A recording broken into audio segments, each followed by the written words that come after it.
सहना भवतु सहनौ भुनक्तु सह वीर्यं करवावहै तेजस्विना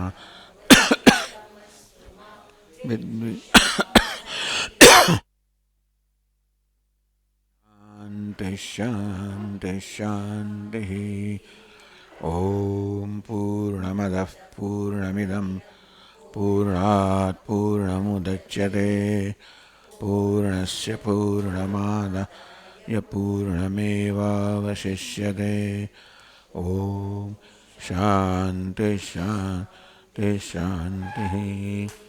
श्रुतिस्मृतिपुराणानाम् आलयं करुणालयं नमामि भगवत्पादं शङ्करं लोकशङ्करं शङ्करं शङ्कराचार्यं केशवं बादरायणं सूत्रभाष्यकृतौ वन्दे भगवन्तौ पुनः पुनः। ईश्वरो गुरुरात्मेति मूर्तिभेदविभागिने व्योमवद्व्याप्तदेहाय दक्षिणामूर्तये नमः।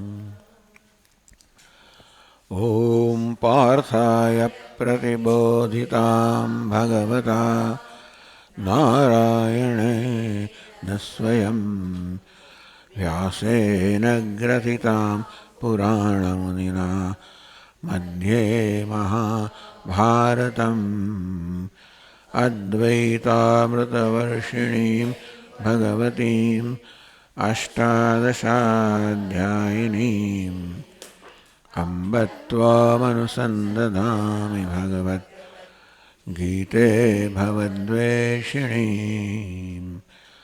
यं ब्रह्मा वरुणेन्द्ररुद्रमरुतः स्तुन्वन्ति दिव्यैस्तवैः वेदैः साङ्गपदक्रमोपनिषदैः गायन्ति यं सामगाः।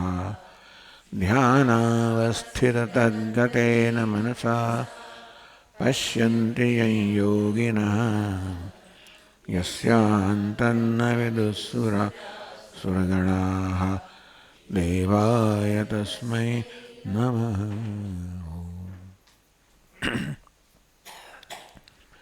अशोच्यानन्वशोचस्त्वं प्रज्ञावादांश्च भाषसे गतासूनगतासूंश्च नानुशोचन्ति पण्डिताः।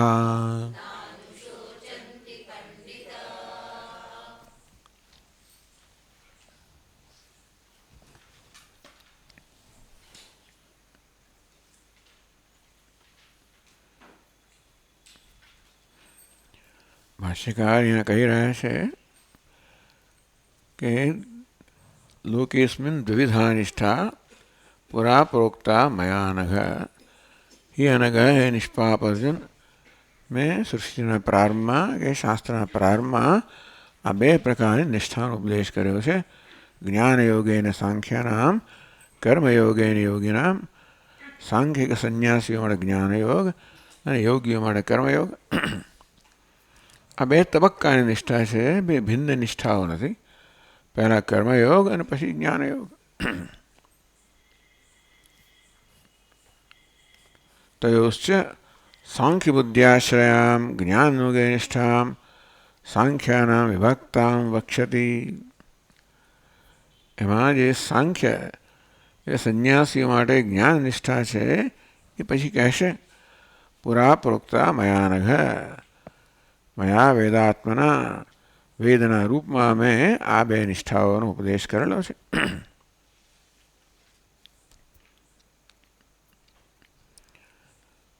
સાથે સાથે કર્મયોગેન યોગિનામ અને યોગીઓ માટે કર્મયોગનો એવં સાંખ્ય બુદ્ધિમ યોગ બુદ્ધિમ ચ આશ્રિત્ય દ્વે નિષ્ઠે વિભક્તે ભગવતા ઉક્તે. મુખ્ય અહીંયા આગળ કહેવાનું તાત્પર્ય એ છે કે ભગવદ્ ગીતામાં ભગવાન જ્ઞાન અને કર્મના સમુચ્ચયની વાત નથી કરતા.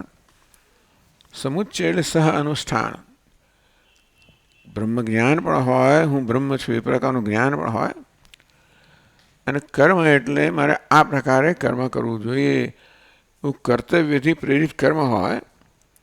ભાષ્યકાર કહે છે કે આ બે વસ્તુ સાથે ન સંભવી શકે, કારણ કે જ્યાં એ પ્રકારનો એ પ્રકારની અંદરથી એવી એક વૃત્તિ છે કે મારે કર્મ કરવું જોઈએ, એ અને હું મુક્ત છું, આ બે વસ્તુ સાથે ના હોઈ શકે.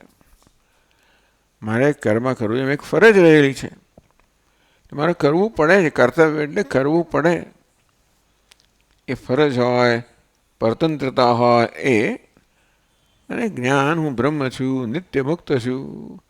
આ મુક્તિ અને આ પ્રકારની સહાયતા કે કર્તવ્ય બુદ્ધિ કે ફરજ એ સાથે ના હોઈ શકે. જે પોતાને મુક્ત જાણે છે એમાં એવું તો જાત ન હોય કે ભાઈ મારા કરવું પડે છે. એ પ્રકારની બધી પરતંત્રતા ચાલી ગઈ હોય એ ત્યારે જ એની મુક્તિ પ્રાપ્ત થઈ હોય. એટલે ભગવાન કહે છે કે ભગવદ્ ગીતામાં ભગવાન જ્ઞાન અને કર્મનો સમુચ્ચય નથી શીખવતા. જે કેટલાક આચાર્યો માને છે કે જ્યારે બ્રહ્મ જ્ઞાન થયું કે હું બ્રહ્મ છું એ પ્રકારનું જ્ઞાન થયું, ત્યાર પછી હવે કર્મથી, કર્મ શેના માટે હોય? કંઈક પ્રાપ્ત કરવા માટે હોય, કંઈક સિદ્ધ કરવા માટે હોય. તો કર્મ એ અપ્રાપ્તની પ્રાપ્તિનું સાધન છે.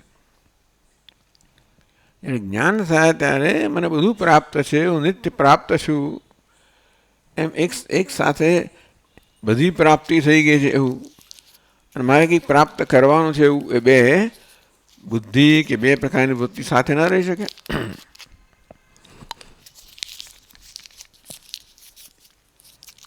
એટલે ભગવદ્ ગીતામાં ભગવાન જ્ઞાન અને કર્મનો સમુચ્ચય શીખવતા નથી. કર્મ જ્યારે હોય ત્યારે હોય જ્યારે હજી જ્ઞાન નથી. જ્ઞાન એટલે હું અકર્તા છું. કર્મ ક્યારે કરી શકીએ? હું કરતા છું એવી કર્તૃત્વ બુદ્ધિ હોય તો જ કર્મ કરી શકાય. હું અકર્તા છું એ જ્ઞાન અને હું કરતા છું એવી કર્તૃત્વ બુદ્ધિ સાથે હોઈ ના શકે, પરસ્પર વિરોધી છે. તેથી કર્મ હોય ત્યારે હું કર્મ કરતો હોઉં ત્યારે મારામાં આ પ્રકારની બુદ્ધિ હોય, આ પ્રકારનો મારો નિશ્ચય હોય કે હું કર્મ કરી રહ્યો છું, હું આ કર્મનો કરનાર છું, એટલે કે હું કરતા છું. જે જ્ઞાનનો અર્થ છે કે હું મુક્ત છું, હું અકર્તા છું, અભોગતા છું, જે બધું આપણને શીખવામાં આવશે. એટલે અહીંયા ભાષ્યકાર કહી રહ્યા છે કે આ જ્ઞાન અને કર્મ એટલે વિહિત કર્મ, જેનો આદેશ કરવામાં આવ્યો. કર્મ એટલે એવું નહીં કે કશું થાય જ નહીં, મારે કરવું પડે છે એ પ્રકારની બુદ્ધિ. એટલે મનમાં એવું હોય મારે ન કર્યા વગર ન ચાલે, નહીં કરતો કંઈક ગુમાવવાનું હશે, કરીશ તો કંઈક પ્રાપ્ત કરવાનું થશે. આ પ્રકારની અસહાયતા કે આવી બુદ્ધિ જ્ઞાનીમાં રહેતી નથી, અને કંઈ પ્રાપ્ત નથી કરવાનું, કંઈ ગુમાવવાનું પણ નથી. આ બધું આપણે સ્પષ્ટ થશે જેમ ભગવદ્ ગીતાનો અભ્યાસ કરશું તેમ.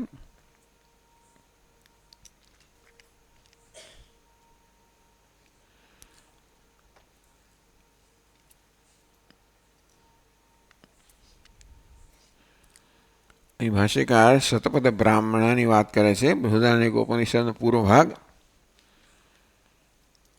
એતમેવ પ્રવ્રાજનો લોકમિચ્છંતઃ બ્રાહ્મણઃ પ્રવ્રજન્તિ સર્વકર્મ સંન્યાસમ વિધાય. તો બૃહદારણ્યક ઉપનિષદનો ભાગ છે એવું આ શતપથ બ્રાહ્મણનો છેલ્લો ભાગ બૃહદારણ્યક ઉપનિષદ છે. એની આગળનો જે અંશ છે, વિભાગ છે, એની અંદર પણ ભગવાન આ પ્રકારે વિભાગ, શાસ્ત્રે આ પ્રકારનો વિભાગ કર્યો છે. એતમેવ પ્રવ્રાજનો લોકમિચ્છંતઃ બ્રાહ્મણઃ પ્રવ્રજન્તિ. એ તો આત્મલોકમિચ્છંતઃ, આત્મલોકની કામના કરનારા, પ્રવ્રાજન એટલે પ્રવ્રજન કરનાર, ટૂંકમાં હવે વિચરણ કરનાર, જેમણે બધું છોડી દીધું છે. બ્રાહ્મણ પ્રવ્રજંતિ, બ્રાહ્મણ બ્રહ્મજ્ઞાનીઓ કે વિવેકી મનુષ્યો પ્રવ્રજંતિ, બસ એ લોકો પરિવ્રાજક બની જાય છે. એટલે ટૂંકમાં એમને કોઈ પ્રકારનું બંધન રહ્યું નથી. આપણને ઘરનું બંધન છે, કારણ કે આપણને ઘર હોય તો આપણને સિક્યોરિટી એટલે એક નિર્ભયતા પ્રદાન કરે છે. એવી જરૂર જ નથી. જે સ્વયં નિર્ભય છે, જે સ્વયં સિક્યોર છે, સ્વયં નિર્ભય છે, એને કોઈ ઘરમાંથી કે ધન કશામાંથી પણ આવી નિર્ભયતા પ્રાપ્ત કરવાની જરૂર નથી. એટલે જ્ઞાનથી જેને સ્વયં નિર્ભયતા પ્રાપ્ત કરી છે એને પછી હવે આ બધા આધારની કોઈ જરૂર રહેતી નથી. એટલે આપોઆપ જ છૂટી જાય. મનમાંથી છૂટી જાય એટલે બહારથી પણ છૂટી જાય. મનમાંથી છૂટી ગયું છે એનો પુરાવો શું તો બહારથી પણ છૂટી જ જાય. કિમ પ્રયા કરીશ્યામ યેષામ અયમ આત્મા અયમ લોક. અમારે જેમને આત્મલોક પ્રાપ્ત કરવો છે એમને પ્રજા સાથે શું સંબંધ છે? તો બૃહદારણ્યક ઉપનિષદ બે પ્રકારના લોક, લોક એટલે જે આપણે પ્રાપ્ત કરવાનો છે. પૃથ્વીલોક હોય, પિતૃલોક હોય, સ્વર્ગલોક હોય, આ બધા લોક છે. પણ આ પૃથ્વીલોક હોય, આ લોક, પિતૃલોક, સ્વર્ગલોક આ બધા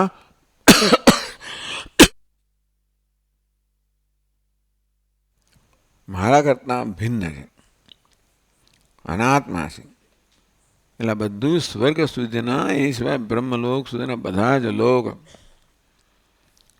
જેની માણસો ઈચ્છા કરતા હોય, કારણ કે તો ચડિયાતું ને ચડિયાતું સુખ પ્રાપ્ત થતું હોય અને તેથી એ લોકની ઈચ્છા કરતા હોય સામાન્ય માણસો. આત્મલોક પ્રાપ્ત થયો અર્થાત જેને પૂર્ણતા પ્રાપ્ત થઈ, આત્મલોક, આત્મા પૂર્ણ છે એવું જ્ઞાન પ્રાપ્ત થયું, એને હવે કોઈ બીજા લોકોની ઈચ્છા રહેતી નથી. કારણ કે એ બધા લોકમાં સુખ ગમે તેટલું મહાન હોય તો પણ મર્યાદિત છે. ત્યાં ભોક્તૃત્વ તો હોય જ છે, હું કે સુખ ભોગવી રહ્યો છું. આ પ્રકારે ભેદભાવ હોય, દ્વૈત હોય અને તેથી એ અનાત્મ લોક છે એની કોઈ ઈચ્છા હવે આ લોકો કરતા નથી, વિવેકીજનો કરતા નથી. કિમ પ્રજયા કરીશ્યામ યેષામ અયમ આત્મા એમ લોક હેતી. અમે હવે જેમને આત્મલોક અમારા માટેનો લોક છે, અમારા આત્માને પ્રાપ્ત કરવાનો છે કે આત્માને પ્રાપ્ત કર્યો છે, એમના માટે હવે આ સ્વર્ગ અનાત્મ લોકની શું જરૂરિયાત છે? પછી આગળ છે ભાષ્યમાં તત્રૈવ ચ પ્રાગ્દાર પરિગ્રહાદ પુરુષ આત્મા પ્રાકૃત ધર્મ જિજ્ઞાસોત્તર કાલમ લોકત્રય સાધનમ પુત્રમ દ્વિપ્રકારમ ચ વિત્તમ માનસમ દૈવમ ચ તત્ર માનસમ વિત્તમ કર્મરૂપમ પિતૃલોક પ્રાપ્તિ સાધનમ વિદ્યામ ચ દૈવમ વિત્તમ દેવલોક પ્રાપ્તિ સાધનમ સોકામયત ઇતિ અવિદ્યા કામવત એવ સર્વાણિ કર્માણિ શ્રૌતાદીની દર્શિતાની તેભ્યઃ વ્યુત્થાય પ્રવ્રજન્તિ ઇતિ વ્યુત્થાનમ આત્માનમેવ લોકમિચ્છતઃ અકામસ્ય વિહિતમ. ટૂંકમાં આ બધું બૃહદારણ્યક ઉપનિષદમાં કહેવામાં આવે છે કે બે પ્રકારના લોકની વાત થઈ. અનાત્મલોક, અનાત્મલોક. જગતમાં બે વસ્તુ છે, આત્મા અને અનાત્મા. તો પછી ભૂ ભુવઃ સુવઃ, પૃથ્વીલોક, અંતરિક્ષલોક, સ્વર્ગલોક, આ બધા લોકો બ્રહ્મલોક સુધીના આ બધા અનાત્માની કક્ષામાં આવે. એકમાત્ર હું એ આત્માની કક્ષામાં આવું. હું તો નિત્ય પ્રાપ્ત છું. મળે હું એટલે કે આત્મા તો જ્ઞાનનો વિષય છે, નિત્ય પ્રાપ્ત છે. આત્માને પ્રાપ્ત કરવાનું નથી. મને એમ લાગે કે મારી પાસે કંઈક ખૂટે છે નથી, તો એનું અજ્ઞાન એનું કારણ છે. મને શું પ્રાપ્ત થયું છે એનું જ્ઞાન ન હોય તો માનું કે મને આ ખૂટે છે, આ જોઈએ છે, આ જોઈએ છે. આમ શાસ્ત્રો તો કહે છે કે માણસમાં કશી પણ ઈચ્છા હોય, ઈચ્છા અધૂરપ બતાવે છે. આત્મા પૂર્ણ છે, એવા પૂર્ણ આત્માનું જ્ઞાન ન હોય તો એ ઈચ્છા જે અધૂરપ બતાવે છે એ ઈચ્છા જન્મે. ઈચ્છા અધૂરપ બતાવે છે, અને તેથી પૂર્ણ આત્માનું અજ્ઞાન બતાવે છે. ઈચ્છા અજ્ઞાનની ઉપજ છે. એટલે જ્ઞાન અને અજ્ઞાન બંને સાથે ન સંભવી શકે. તો કર્મ એ છે ઈચ્છાથી પ્રેરિત છે. કર્મ ક્યારે કરવામાં આવે? મારે કંઈક જોઈતું હોય, પ્રાપ્ત કરવું હોય, ઈચ્છાથી પ્રેરાઈને કર્મ કરવામાં આવે. એટલે મને બધું પ્રાપ્ત છે, કર્મની કોઈ ઉપયોગીતા હતી નથી. આ વસ્તુ ભાષ્યકાર અહીંયા આગળ આપણા ધ્યાન પર લાવી રહ્યા છે. એના માટે આશ્રય લે છે બૃહદારણ્યક ઉપનિષદનો, જે કદાચ આપણે ખબર ના હોય કે આ શું બધી વાતો થઈ રહી છે, પણ ત્યાં પણ આવી આત્મલોક અને અનાત્મલોક આ પ્રકારે આપણા જીવનમાં જે પ્રાપ્ત થઈ શકે એના બે વિભાગ કરવામાં આવ્યા. સામાન્ય મનુષ્ય દુનિયા વસ્તુની ઈચ્છા કરતો હોય, ધર્મ અર્થ કામની ઈચ્છા કરતો હોય, ધન સંપત્તિ, સત્તા, પ્રતિષ્ઠા, સ્વર્ગ, આ બધું અનાત્મ લોકમાં આવી જાય. એ ત્યારે જ હોય જ્યારે અંદર કોઈ પ્રકારની અધૂરોપનો અનુભવ થતો હોય, ઊણપનો અનુભવ થતો હોય. એવું ક્યારે હોય? જ્યારે હું પૂર્ણ છું એ પ્રકારનું જ્ઞાન ન હોય. એટલે અજ્ઞાનમાંથી આ અધૂરપની, ઉણપની લાગણી જન્મે, એમાંથી ઈચ્છાઓ જન્મે, એમાંથી સકામ કર્મ જન્મે. આ બધી અજ્ઞાનની ઉપજ છે. અને સામાન્ય મનુષ્ય આ પ્રકારનું જીવન જીવી રહ્યો છે. એને ખબર નથી કે મારી ઈચ્છા જે છે અજ્ઞાનની ઉપજ છે. પ્રાગ દ્વાર પરિગ્રહાત, એટલે આવું કહેવામાં આવ્યું કે પુરુષ આત્મા પ્રાકૃત. પુરુષ કહો, આત્મા કહો, વ્યક્તિ કહો, પ્રાકૃત એટલે જેનામાં હજી એવા સંસ્કાર પડ્યા નથી, આત્મજ્ઞાનના સંસ્કાર નથી. ધર્મ જિજ્ઞાસા ઉત્તરકાલમ કહેવામાં આવ્યું છે કે બ્રહ્મચારી ગુરુજી પાસે જાય અને શાસ્ત્રનું જ્ઞાન પ્રાપ્ત કરે, ત્યાર પછી ગુરુજીને શાસ્ત્રનો અર્થ સમજાવે. કારણ કે જીવન જીવવા માટે, ધર્મનું અનુષ્ઠાન કરવા માટે આપણે જાણવું જોઈએ કેમ આ બધા કર્મો કરવા. એટલે એને ધર્મ જિજ્ઞાસા કહેવામાં આવી. ધર્મ જિજ્ઞાસા એટલે કર્મ કેમ કરવું, જીવન કેમ જીવવું, એની જિજ્ઞાસા, એની ઈચ્છા, અને એ પણ એ જ્ઞાન પણ એમને આપવામાં આવે. ત્યાર લોકત્રય સાધનમ પુત્રમ દ્વિપ્રકારમ વિત્તમ માનુષમ દૈવમ છે. આ બધું પણ હવે માણસે કર્મ કરવું હોય, શું કામેત જાય મે સ્યાત અથ પ્રજાય વિત્તમ મે સ્યાત અથ કર્મ કુર્વીય. બૃહદારણ્યક ઉપનિષદમાં કહેવામાં આવ્યું, શું કામેત, અજ્ઞાની મનુષ્યમાં આવી કામના જન્મી. જાય મે સ્યાત, મને પત્ની પ્રાપ્ત થાવ. અથ પ્રજાએ, જેથી હું પ્રજોત્પત્તિ કરું. આ બધાનું પ્રયોજન માત્ર કર્મ કરવામાં જ છે. વિત્તમ મે સ્યાત અથ કર્મ કુર્વીય, અને મને વિત્ત એટલે ધન પ્રાપ્તિ થાવ. કર્મ કરવા માટે જાયા જોઈએ, પત્ની જોઈએ, પુત્ર જોઈએ, અને પાછું વિત્ત પણ જોઈએ. વિત્ત એટલે બે પ્રકારનું કહું, દૈવમ વિત્ત, માનુષમ વિત્તમ. આપણી એ સંપત્તિને માનુષ વિત્ત કહેવાય, અને આપણે દેવતાનું ધ્યાન કરીએ એને દૈવ વિત્તમ કહેવામાં આવ્યું. આ બે પ્રકારનો વિત્ત જોઈએ. આ બધું હોય તો ભાઈ કર્મ થઈ શકે. પિતૃલોક પ્રાપ્તિ સાધનમ કર્મણા પિતૃલોક. આમ કર્મ એ પિતૃલોકની પ્રાપ્તિનું સાધન છે. વિદ્યા દેવલોક. વિદ્યા એટલે ધ્યાન. તો દેવતાનું ધ્યાન કરવામાં આવે તો દેવતા કે દેવલોકની પ્રાપ્તિ કરાવે, એટલે વિદ્યા દેવલોક.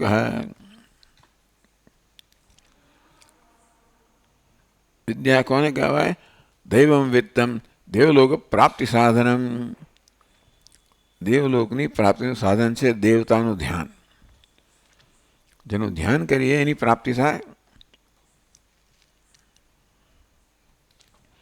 તો બધા પ્રકારના કર્મ છે જે આપણને આ લોક છે, પિતૃલોક છે, દેવલોક છે પ્રાપ્ત કરાવનારા છે. એ બધા આ કર્મ કોણ કરે? જેને અંદરથી ઉણપની લાગણી જન્મતી હોય, જેને પૂર્ણ આત્માનું જ્ઞાન ન હોય, જે પોતાને અપૂર્ણ માનતો હોય. એટલે કર્મ એ અવિદ્યાની ઉપજ છે, આત્માના અજ્ઞાનની ઉપજ છે. આત્માની પૂર્ણતા ન જાણતા હોઈએ તો આત્માને અપૂર્ણ માની લઈએ અને તેથી એ અપૂર્ણતા દૂર કરવા માટે કર્મ કરીએ.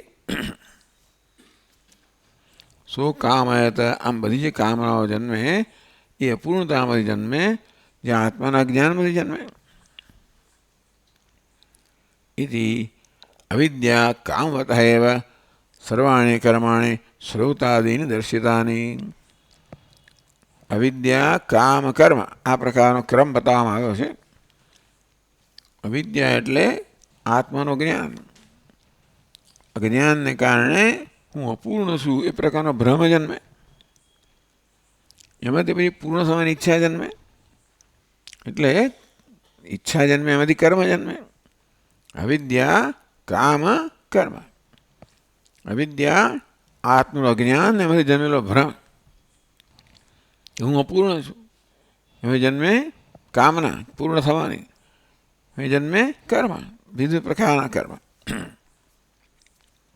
આમ બધા જ કર્મ કોને માટે છે? જે ઈચ્છા ધરાવે છે. ઈચ્છા કોને હોય? જેને અપૂર્ણતા ચાલતી હોય. એવું કોને ચાલે? જેને આત્માનું જ્ઞાન ન હોય. એટલે અજ્ઞાનમાંથી, અવિદ્યામાંથી ઈચ્છા કામ, અવિદ્યા કામ કર્મ. હવે જે વિવેકી લોકો હોય, જેમને જ્ઞાન થઈ ગયું છે કે ના ભાઈ હું તો પૂર્ણ છું, હવે એમને કોઈ કર્મ કરવાનું રહેતું નથી. એટલે બધા કર્મ અને બધું સાધન ને બધું છોડી દે. વૈદિક કાળમાં પત્ની, પુત્ર વગેરે બધા કર્મના સાધન હતા. કર્મ કરો ના હોય તો કશાની જરૂર ના હોય એટલે બધું છોડીને એટલે સંન્યાસ લઈ લે. આવું સીધી સાધુ સમીકરણ બતાવવામાં આવ્યું છે, પણ એટલે અહીંયા કહેવામાં આવે છે શું કામ ઇત્યાદિ અવિદ્યા કામવત એવ સર્વાણી કર્માણી શ્રૌતાની દર્શિતાની તેભ્ય વ્યુત્થાય પ્રવ્રજંતી. હવે આ બધી ઈચ્છાઓ હોય એમાંથી ઉઠીને વિવેક જન્મ્યો, આ બધી ઈચ્છાઓથી ઉઠી ગયો. હવે કોઈ ઈચ્છા ન રહી હોય તો કર્મ ન રહ્યું હોય. જો કર્મ ના હોય તો કર્મનું સાધન પણ ના હોય. હવે જાયા છે, પુત્ર છે, વિત્ત છે, બધા કર્મના સાધન છે. કર્મ કરવા ના રહ્યું તો આ સાધનનો કોઈ ઉપયોગ બધું છોડીને જતા રહે. પછી વ્યુત્થાય પ્રવ્રજંતી. ટૂંકમાં બધી ઈચ્છાઓમાંથી ઉઠીને, ઈચ્છા પૂરી કરવા રહી ના હોય તો ઈચ્છાઓને પૂરી કરવાના સાધનની આવશ્યકતા નથી. તો જાયા, પુત્ર, વિત્ત કશાની આવશ્યકતા નથી. હવે એ આવશ્યકતા હોય તો જ ગૃહસ્થાશ્રમમાં રહે. ગૃહસ્થાશ્રમમાં હોય અને કે ઈચ્છા જ ના હોય તો વિચિત્ર સ્થિતિ ઊભી થાય. ગૃહસ્થાશ્રમ કર્મ કરવા માટે છે. ઈચ્છા જ નથી તો કર્મ કેમ થાય? એટલે જો ઈચ્છામાંથી મુક્ત થઈ ગયો હોય તો પછી આ બધું છોડીને એ વિચરણ કરવા મળે, સંન્યાસ લઈ લે. વ્યુત્થા તેભ્ય વ્યુત્થાય પ્રવ્રજંતી. હવે વિવેક પુરુષોનું વર્ણન કરવામાં આવ્યું કે આ બધામાંથી ઉઠીને એટલા બધાથી ઉપર ઉઠીને પ્રવ્રજંતી. હવે પછી એમને ઘરમાં રહેવું, કર્મ કરવું આ બધું બંધનરૂપ લાગે. એટલે એ જમાનાની અંદર પોતાની વાસના પૂરી કરવા માટે લગ્ન કરવામાં એવું અહીંયા વિચારતા નથી એ લોકો. માણસ લગ્ન કરે માત્ર કર્મ કરવા માટે. કર્મ ન કરવાનું હોય તો જાયની પણ જરૂર નથી, કશાની પણ મારે હવે થાય એ ત્યાગીને છોડીને જતો રહે છે. બહુ સરળ આ સમીકરણ છે. ઇતિ વ્યુત્થાનમ આત્માનયો લોકમ ઇચ્છત અકામસ્ય વિહિતમ. આમ જે સંન્યાસ છે કોના માટે છે? જે કામનાથી મુક્ત છે. તો બધી કામના એટલે બધી લૌકિક કામનાથી, દુન્યવી કામનાથી મુક્ત છે. તો એમાં કોઈ બીજી કામના રહે કે તો આત્માની કામના નહીં. બે પ્રકારની કામના હોય, અનાત્માની કામના અને આત્માની કામના. મૂળ તો આત્માની જ કામના છે. પણ એવું વિવેક જ્યારે ન હોય ત્યારે અનાત્માની કામનાઓ છે આપણી આત્માની કામનાને જાણે કે ઢાંકી દેતી હોય. પણ વિવેકને કારણે અનાત્માની કોઈ કામના ન રહી હોય કે મને સ્વર્ગ ના જોઈએ, મને કશું ના જોઈએ, તો પછી આત્માની કામના છે એ પ્રબળ બને. તો હવે આત્માની કામના પૂરી આત્માને કેમ પ્રાપ્ત થાય? એ તો જ્ઞાનથી પ્રાપ્ત થાય. એ નિત્ય પ્રાપ્ત છે પણ છતાંય પ્રાપ્તિની ઈચ્છા એ બતાવે, જ્ઞાન બતાવે છે. એટલે આત્મા તો કેમ પ્રાપ્ત થાય? જ્ઞાનથી પ્રાપ્ત થાય. અન્ય જે કંઈ વસ્તુ છે અનાત્મા એ બધું કર્મથી પ્રાપ્ત થાય. એમાં આ લોક હોય, પિતૃલોક હોય, સ્વર્ગલોક હોય, બ્રહ્મલોક, જે કંઈ હોય તે. આજના જમાનામાં ન્યૂઝીલેન્ડ જવું છે, અહીં ઓસ્ટ્રેલિયા જવું છે ને અમેરિકા જવું છે, ક્યાં જે લોક બધા હોય આ બધું કર્મથી પ્રાપ્ત થાય.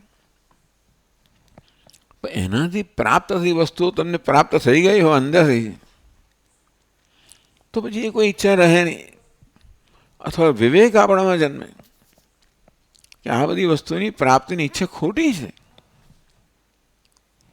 શાસ્ત્ર જે પ્રકારે સમજાવે છે એ પ્રકારે હું પોતે જ પૂર્ણ હોઉં તો ઈચ્છાનું કોઈ સ્થાન જ નથી. એવો વિવેક જન્મે તો પણ માણસ એ બધી પછી આ જંજાળ કોણ રાખે? એટલે જંજાળ છોડીને જતા રહો એમ સંન્યાસ. એટલે આ બહુ મેં કહ્યું સરળ આ સમીકરણ છે.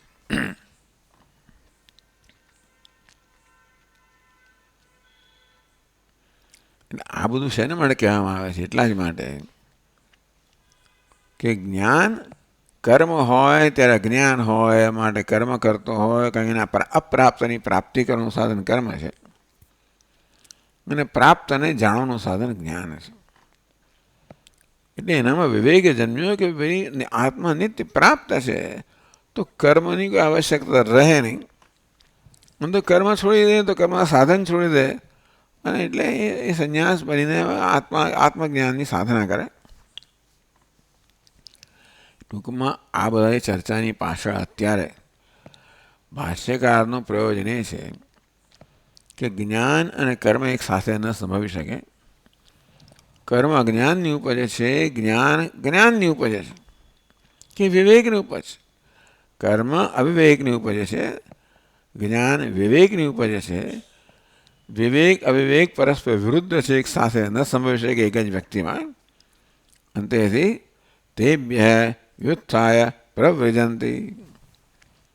અને તો પછી માણસ સંન્યાસ જ્યારે હવે કોઈ ઈચ્છા પૂરી કરે ન રહી તો આત્માની ઈચ્છા, આત્મજ્ઞાનની ઈચ્છા માટે સંન્યાસ લે. ટૂંકમાં આત્મજ્ઞાનની પ્રાપ્તિ માટે અહીં ભાષ્યકાર સંન્યાસને શ્રેષ્ઠ માને છે. એ પોતાનો અભિપ્રાય છે ગીતા, સમગ્ર ગીતામાં કોઈને કોઈ રજૂ કરશે. લોકો ભગવદ્ ગીતાનું અધ્યયન કરતા એમને દેખાતું નથી આ બધું, પણ એમને દેખાય છે અને એ જ દેખાય છે. એટલે ચાલો હવે એટલે એક વસ્તુ થઈ કે આ બે પરસ્પર વિરુદ્ધ છે મારે એક સાથે ન હોઈ શકે. પછી આગળ કહે છે નચ અર્જુનસ્ય. મળ્યું કે ના મળ્યું? ક્યાં છે? તદેતત વિભાગવચનમ અનુપપન્નમ સ્યાદ યદિ શ્રૌતકર્મજ્ઞાનયોઃ સમુચ્ચયઃ અભિપ્રેત સ્યાદ ભગવતઃ. તો ભગવાન વિભાગ કર્યા કે અત્યાર સુધી મેં તને યોગની વાત કરી, હવે સાંખ્યની વાત કરીશ.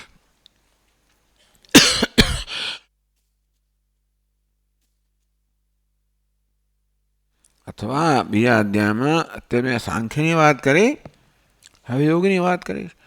એમ ભગવાન વિભાગ કર્યા છે કે ભાઈ સાથે નથી, એક પછી બીજું યોગ, પછી સાંખ્ય છે, જ્ઞાન છે. એટલે ભગવાન તો વિભાગ કરીને કહે છે, પણ અર્જુનના પ્રશ્ન પરથી પણ લાગે છે કે અર્જુન એક પ્રકારે સમજ્યો છે. અર્જુન શું સમજ્યો હોય? ભગવાને જે ઉપદેશ કર્યો હોય તે જ અર્જુન સમજ્યો હોય. એટલે અર્જુનના પ્રશ્ન પરથી અર્જુનની સમજ પણ સ્પષ્ટ થાય છે. આપણે જ્યારે ત્રીજો અધ્યાય જોઈશું ત્યારે જાયસી ચેત કર્મણસ્તે મતા બુદ્ધિર્જનાદન તત્કિમ કર્મણી ઘોરે મામ. આ ત્રીજા અધ્યાયનો પહેલો શ્લોક. જાયસી ચેત કર્મ મતા બુદ્ધિર્જનાર્દન. હે જનાર્દન, આપના અભિપ્રાય પ્રમાણે કર્મ કરતા જ્ઞાન ચડિયાતું હોય તો આપ મને કર્મ કરવાનું કેમ કહો છો? અર્થાત જ્ઞાન મોક્ષનું સાક્ષાત સાધન હોય અને કર્મ તો સાક્ષાત સાધન ન હોય, અને કર્મ તો કેટલી માથાકૂટ છે બધી. કર્મ કરવું જરાય સહેલું નથી. એટલે શું કામ આ ભગવાન આપણે, અને તે પાછું આ કર્મ તો યુદ્ધનું કર્મ છે. આવા ઘોર કર્મ કરવાનું આપ મને કેમ કહો છો? એનાથી મોક્ષ પ્રાપ્ત ન થતો હોય કર્મથી, અને જ્ઞાનથી જ મોક્ષ પ્રાપ્ત થતો હોય એવું આપના કહેવા પરથી મને જણાવ્યું. તો શા માટે આપ મને જ્ઞાનનો ઉપદેશ નથી કરતા? શા માટે આપ મને સંન્યાસ લેવા દેતા નથી? શા માટે મને આ કર્મમાં જોતરો છો? આ ઘોર કર્મ છે, હિંસાયુક્ત કર્મ છે, એમાં આપ મને કેમ જોતરો છો? મેં કહ્યું કે મારે લડવું નથી, મારે જતા રહેવું છે, મારે સંન્યાસ લેવો છે, તો મને કેમ નથી કરવા દેતા? હું જઈશ, વનમાં જઈશ અને હું ધ્યાન કરીશ અને જ્ઞાન પ્રાપ્ત કરીશ, એ કેમ મને નથી કરવા દેતા? અને આવા ભયંકર હિંસાત્મક યુદ્ધમાં આપ મને કેમ જોતરો છો? સમજ નથી પડતી અર્જુનને. હવે આની પાછળ ભાષ્યકારનું કહેવું છે કે ભાઈ તને જ્ઞાનની સાધના એમને એમ થતી નથી. જ્ઞાનની સાધના માટે એને માટેની યોગ્યતા પ્રાપ્ત કરવી પડે. કઈ યોગ્યતા છે? અંતઃકરણ શુદ્ધિરૂપી યોગ્યતા પ્રાપ્ત કરવી પડે. જેનો અંતઃકરણમાં રાગદ્વેષ છે ત્યાં સુધી આપણે આપણી જાતને માત્ર જ્ઞાનમાં જ યોજવા માટે હજી તૈયાર નથી. રાગદ્વેષ આપણી પાસે બળજબરીથી વસ્તુ કરાવશે. અને તેથી એ હોય ત્યાં સુધી આપણે કર્મનો ત્યાગ ન કરી શકીએ. એટલે બધી કર્મ કરતા હોઈએ, ફરજ બજાવતા હોય તો બીજે કશાને સમય રહે જ નહીં. આ ફરજ વસ્તુ એવી છે નહીં કે તમારો બધો સમય શક્તિ લઈ જ લે. પછી જ્ઞાન બાન માટે કોઈ સમય ના રહે. અત્યારે આપણને બહુ સારું છે કે આપણી સમક્ષ આ જ્ઞાન આપણને ધર્મ પીરસવામાં આવે છે. એ જમાનામાં તો આ જ્ઞાન પ્રાપ્ત કરવું હોય તો ગુરુ પાસે જવું પડે.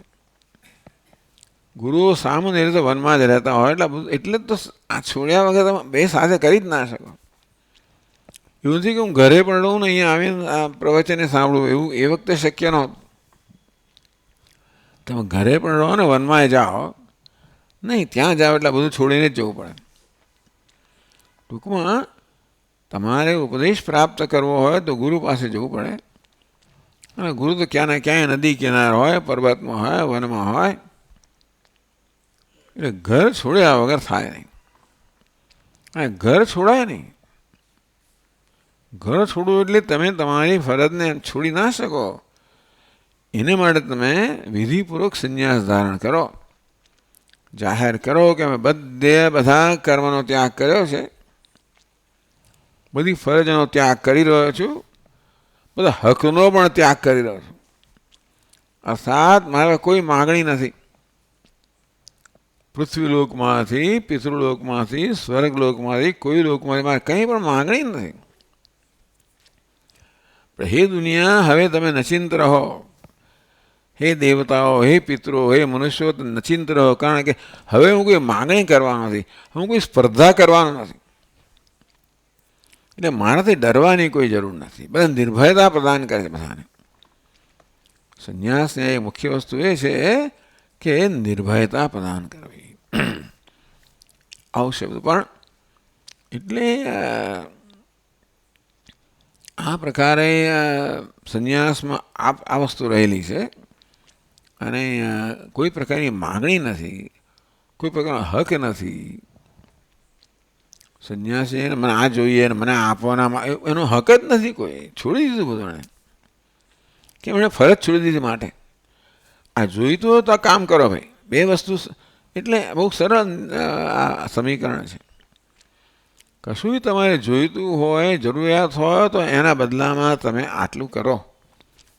કોઈ મફત એ જમાનામાં કોઈ માણસ કશું એમને એમ ના કરી શકે. આ જમાનામાં પણ છતાં એ જમાનામાં તો નહીં જ. એ ટૂંકમાં શાસ્ત્ર પ્રમાણે ભાઈ લોકો જે કરવું એ કરે. પણ એટલે એ રીતે એ વસ્તુને ધ્યાનમાં રાખીને કહેવામાં આવે છે ક્યાં તો તમે કર્મ કરો, ગૃહસ્થાશ્રમમાં હો, અથવા તમે સંન્યાસ લો, જ્યાં હવે કોઈ ફરજ નથી, કોઈ હક પણ નથી. તો ઈશ્વર પર આધારિત છો. ભીખ માગવી, જે મળે એનાથી ચલાવો. જ્યાં હોય ત્યાં સૂઈ રહો. ઝાડ નીચે સૂઈ રહો ખબર નથી. એટલે પણ એ વખતે આશ્રમોની વસ્તુ હતી નહીં આપણા સમાજની અંદર. કોઈ વ્યવસ્થા જ નહોતી. સંન્યાસી એટલે તો પરિવ્રાજક, ઝાડ નીચે સૂવાનું. એટલે એ બધી એ જીવન રીતિ કે સરળ નહોતી જરાય પણ.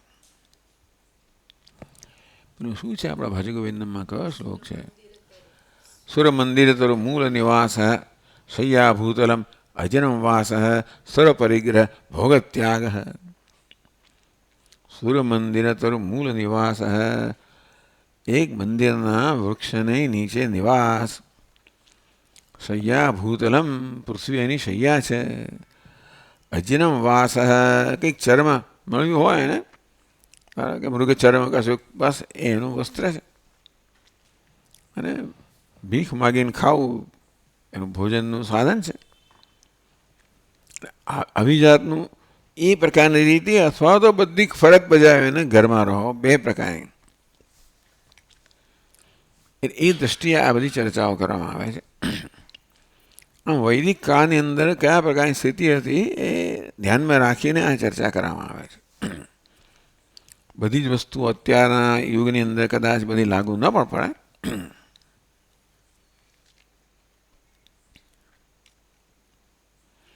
એટલે અર્જુન પ્રશ્ન કરે ત્યારે પણ આ બધી સમજથી પ્રશ્ન કરે છે. અર્જુને પ્રશ્ન કર્યો એ જ બતાવે એની સમજ છે. શું સમજે છે? કે આ બે ભિન્ન માર્ગ છે, બે ભિન્ન નિષ્ઠા છે. એટલે કહે છે ભાષ્યકાર, ન ચ અર્જુનસ્ય પ્રશ્ન ઉપપન્નો ભવતિ જાયસી ચેત કર્મણસ્તે ઇત્યાદિ એક પુરુષ અનુષ્ઠેયત્વ અસંભવમ બુદ્ધિકર્મણોઃ ભગવતા પૂર્વમ અનુક્તમ કથમ અર્જુનઃ અશ્રુતમ બુદ્ધિશ્ચ કર્મણઃ જ્યાયસ્ત્વમ ભગવતી અધ્યારોપયેદ મૃષા એવ જાયસી ચેત કર્મણસ્તે મતા બુદ્ધિ ઇતિ. એટલે ત્રીજા અધ્યાયના પ્રારંભમાં અર્જુન પ્રશ્ન કરે છે કે ભગવાન આપે મને બીજા અધ્યાયમાં શીખ્યું એ પ્રમાણે હું સમજ્યો છું કે કર્મ કરતાં જ્ઞાન ચઢિયાતું છે. જ્ઞાન મોક્ષનું સાધન છે. અને કર્મ સાક્ષાત મોક્ષનું સાધન નથી. એ કર્મ કરવામાં તો અનેક બધી વિપત્તિઓ હોય, આપત્તિઓ હોય, શ્રમ હોય, પરિશ્રમ હોય. તે મારી સામે જે કર્મ છે એ તો બહુ હિંસાત્મક કર્મ છે. તો ભગવાન છેવટે મારે જ્ઞાનની સાધન, મોક્ષ માટે છેવટે જ્ઞાનની સાધના કરવાની હોય, કર્મ છોડવાનું જ હોય.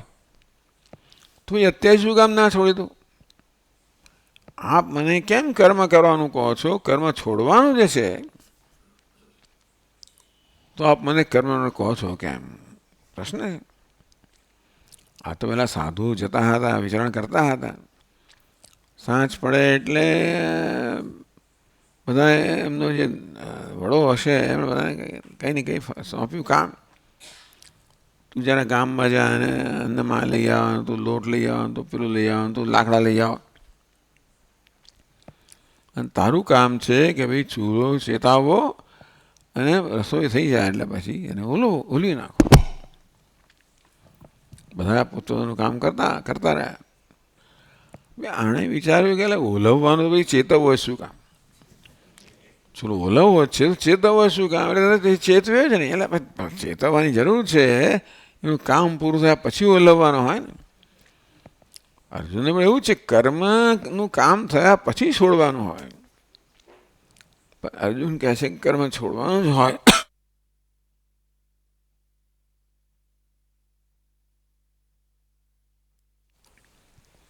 તો પછી મને કરવાનું કહો છો જ કેમ?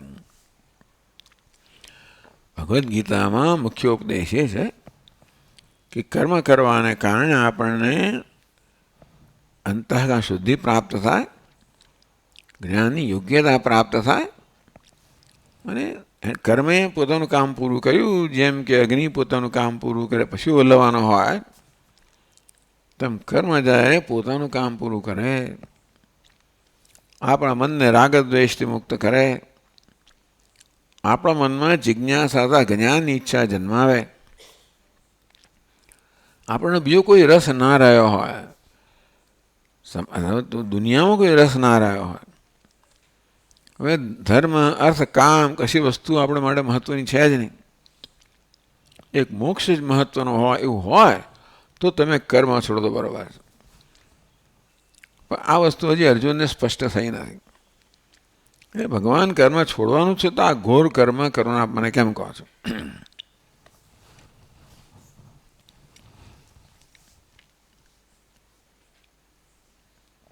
જ્યાસી ચેત કર્મસ્તે મતા બુદ્ધિ જનાર્દન. આપ દ્રષ્ટિમાં કર્મ કરતાં જ્ઞાન ચડિયાતું હોય તો આપ મને કર્મ કરવાનું, આ ઘોર કર્મ કરવાનું કેમ કહો છો? એટલે એમાંથી અર્જુન એટલું સમજ્યો કે કર્મ અને જ્ઞાન બે સાથે નથી થતા. હજી બધું સમજ્યો નથી પૂરેપૂરું, પણ આટલું સમજ્યો કે કર્મ હોય ત્યારે જ્ઞાન ના હોય ને જ્ઞાન હોય ત્યારે કર્મ ના હોય.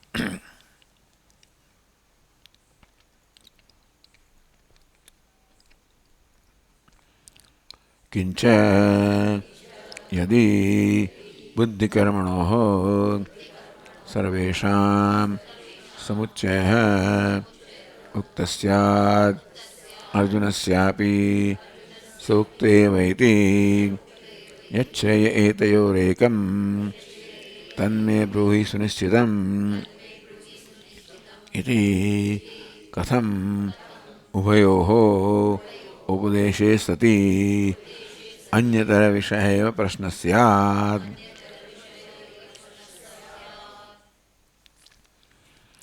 એટલે અર્જુન જે પ્રશ્ન કરે છે એ પરથી પણ એની સમજ સ્પષ્ટ થાય છે કે અર્જુન સમજ્યો છે કે ભાઈ કર્મ અને જ્ઞાન એક સાથે ભગવાન નથી. કે ભગવાન જે ઉપદેશ કરે છે એ પ્રમાણે કર્મ અને જ્ઞાનનું સ્થાન એક સાથે ના સંભવી શકે. અર્જુનની સમજ પરથી ભગવાન શું ઉપદેશ કરે છે એ પણ અહીંયા કહી રહ્યા છે. ભગવાને આ પ્રકારનો ઉપદેશ કર્યો. પહેલી અવસ્થા કર્મયોગ છે, બીજી અવસ્થા જ્ઞાન યોગ છે. એક જ વ્યક્તિ બંને સાથે ન કરે, કારણ કે જ્ઞાનની સાધના કરવા કર્મ છોડવું પડે. એટલે કર્મ અનુષ્ઠાન પણ કરવું એટલે અને છોડવું એ સાથે ન બની શકે. માટે કર્મ અને જ્ઞાનનો સમુચ્ચય સંભવિત નથી. એક વ્યક્તિ એક સાથે ના કરી શકે. અર્જુન સમજ્યો છે એ પરથી કહે છે કે ભગવાન આપની દ્રષ્ટિએ કર્મ કરતાં જ્ઞાન ચડિયાતો હોય તો શા માટે આપને ઘોર કર્મ કરવાનું કહો છો? એટલે ભગવાને જ્ઞાન ને કર્મ સમુચ્ચય એટલે સહ અનુષ્ઠાન કહ્યું હોત તો બધાને લાગુ પડત, તો અર્જુનને લાગુ પડ્યું હોત, તો અર્જુન આ પ્રકારે કેમ પ્રશ્ન કરતો હોત? યચ્છ્રેય એતયોરેકમ તન્મે બ્રૂહિ સુનિશ્ચિતમ. બધે એક જે શ્રેય હોય, કલ્યાણકર હોય એનો આપણને ઉપદેશ કરો. તન્મે બ્રૂહિ સુનિશ્ચિતમ, આપ નિશ્ચય કરીને કહો. આપણે જોયું છે અર્જુન કહે છે ભગવાન આપ નિશ્ચય કરો કે મારા માટે શું યોગ્ય છે. એ મહારાજ કહે જ નહીં, એ તો એની પાસે જ નક્કી કરાવડાવે. હું કહું તું કરે એ તો ક્યાંથી ચાલવાનું છે? એ શેઠની શિખામણ જ્યાં પાસ સુધી ચાલે, પણ આપણી પોતાની શિખામણ તો જ ચાલે. એટલે ભગવાન એ શિખામણ નથી આપવા માંગતા, ઉપદેશ આપે જે અર્જુન સમજે અને પોતાની સમજથી નિર્ણય લે. છેલ્લે સુધી છેલ્લે કહેશે ને કે તને યોગ્ય લાગે તે કરે, મેં તને બધું કહી દીધું, તને યોગ્ય લાગે તે કરે.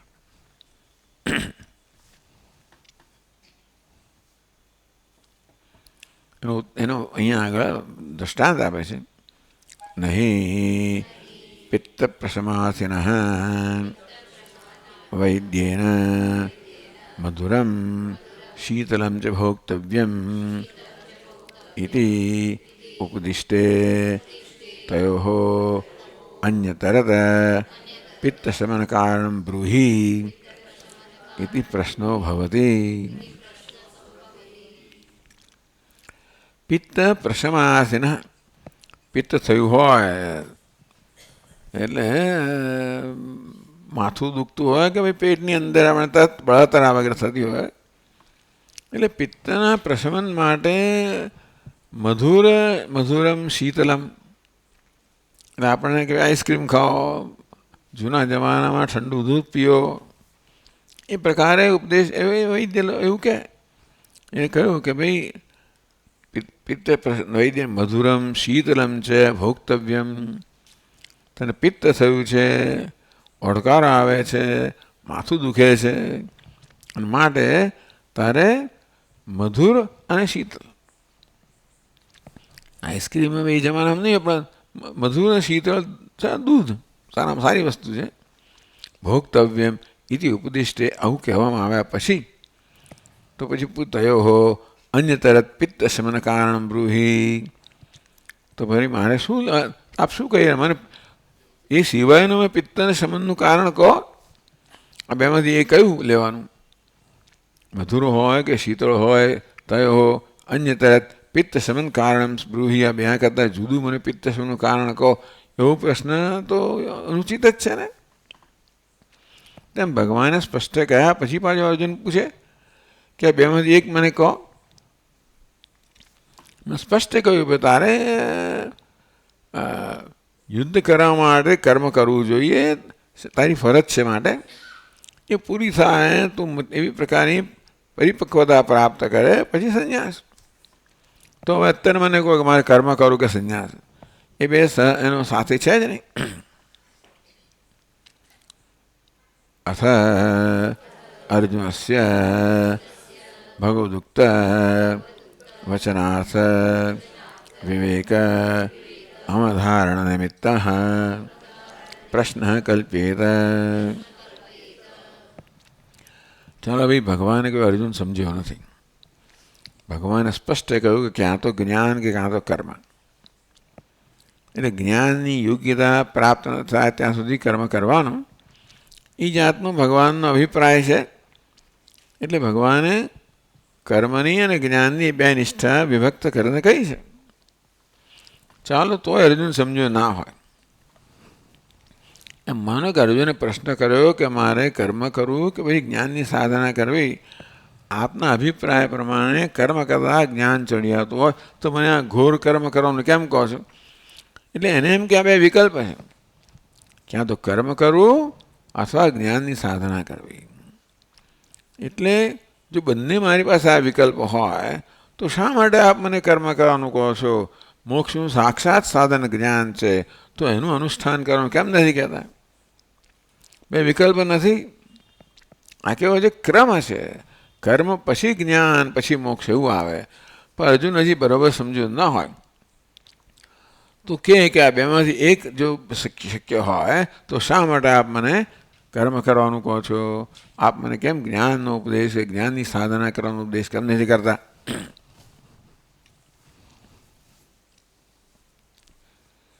ભગવાને જો સ્પષ્ટ કહ્યું કે કર્મ અને જ્ઞાન, જ્ઞાનયોગેન સાંખ્યાનામ કર્મયોગેન યોગીનામ, યોગીઓ માટે કર્મયોગ અને સાંખ્ય સંન્યાસીઓ માટે જ્ઞાન યોગ, એ બહુ વિભક્ત કરીને કહે છે.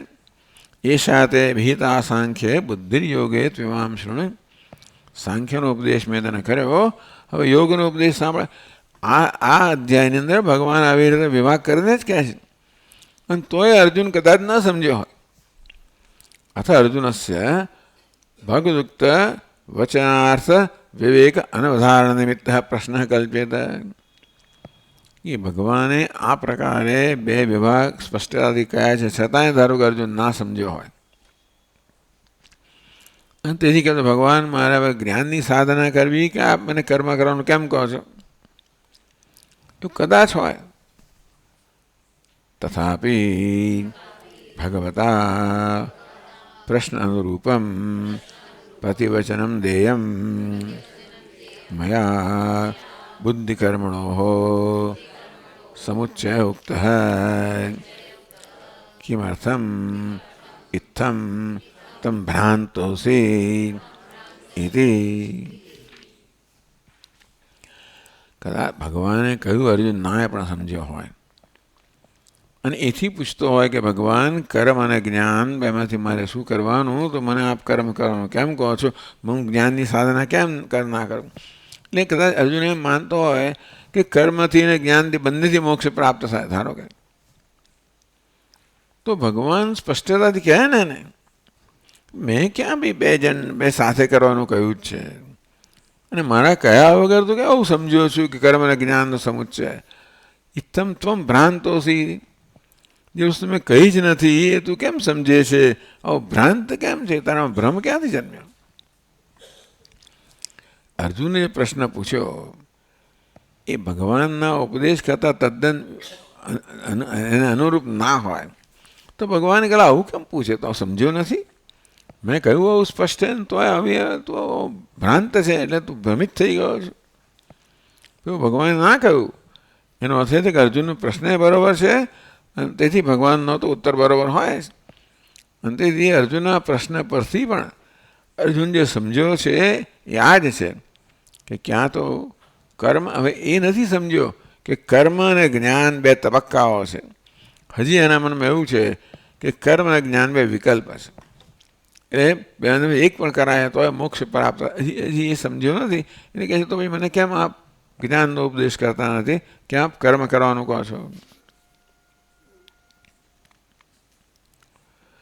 ન તો પુનઃ પ્રતિવચનમ અનુરૂપમ પ્રતિવચન પૃષ્ઠાત અન્ય દેવ દ્વે નિષ્ઠે મયા પુરા પ્રોક્તે ઇતિ વક્તુમ યુક્તમ. આ બધી મીમાંસા છે. ટૂંકમાં મીમાંસા કોને કહેવાય? શાસ્ત્રના વાક્યો છે એને એના તાત્પર્યનો નિશ્ચય કરવો.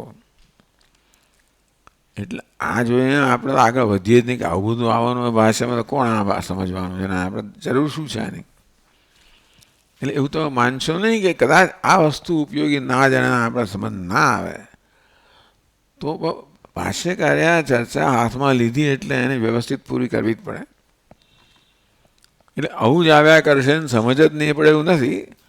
અને છતાં પણ આપણે આટલો જ પ્રશ્ન છે અહીંયા આગળ કે ભગવદ્ ગીતામાં આ પ્રકાર ઉપદેશ કરવામાં આવ્યો. જ્ઞાન યોગેને સાંખ્યનામ કર્મયોગેને યોગીનામ. પહેલો તબક્કો કર્મયોગ છે, બીજો તબક્કો જ્ઞાન યોગ છે. અને અર્જુન એવું સમજ્યો પણ છે. એટલે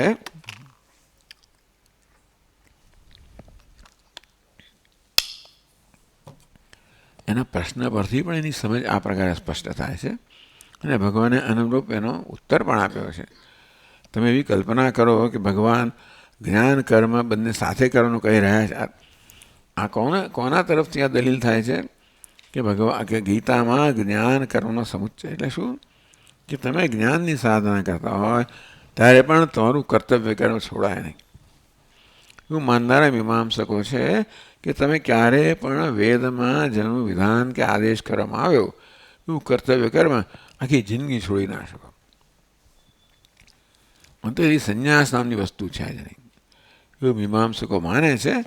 એમને ધ્યાનમાં રાખીને આ કહેવામાં આવે છે કે જો ભાઈ ભગવાને જે ઉપદેશ કર્યો છે એ પરથી પણ સ્પષ્ટ થાય છે કે આ બે વસ્તુ સાથે ના હોઈ શકે.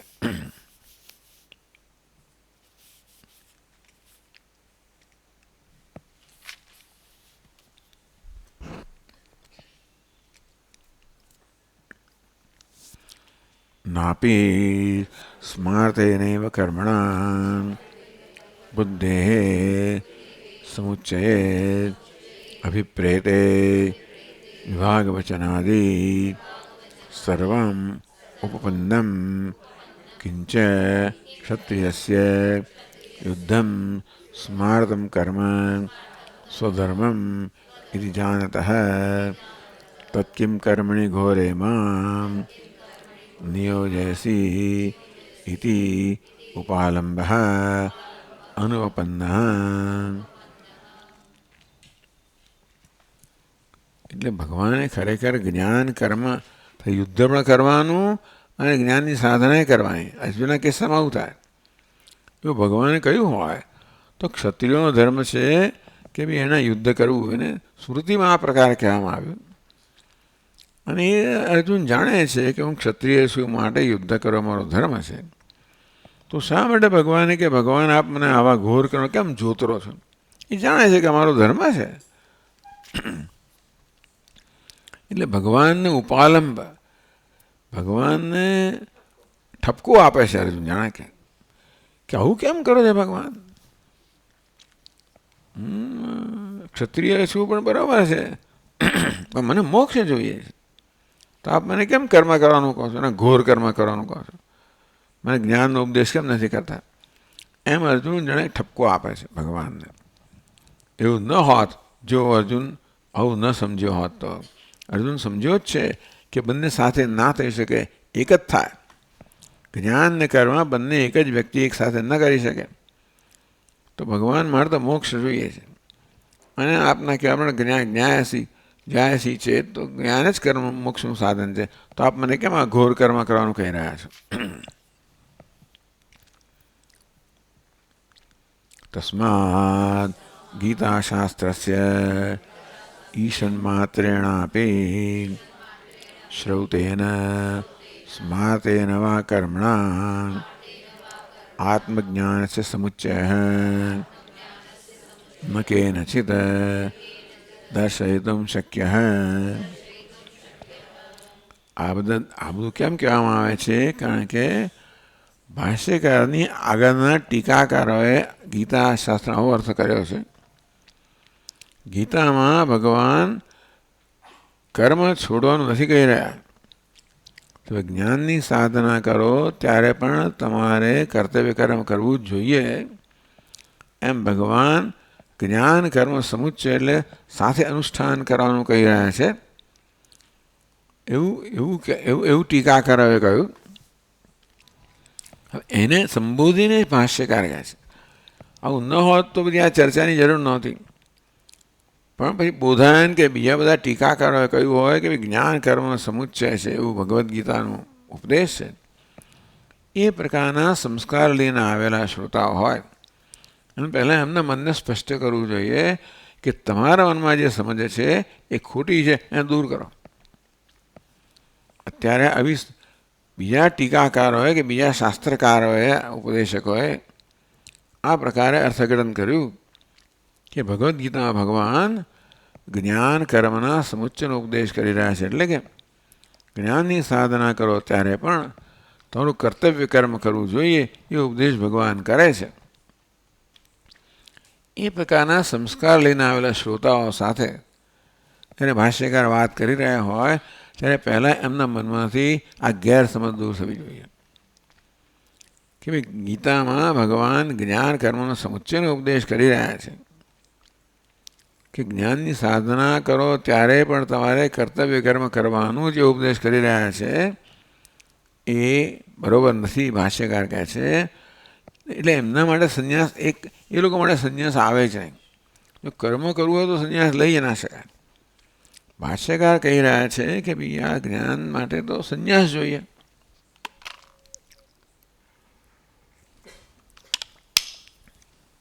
એને ધ્યાનમાં રાખીને આ બધી ચર્ચા થઈ રહી છે. ભગવદ્ ગીતામાં જ્ઞાન અને કર્મને સાથે અનુષ્ઠાન કરવાનો ઉપદેશ નથી. પહેલો તબક્કો કર્મયોગ છે,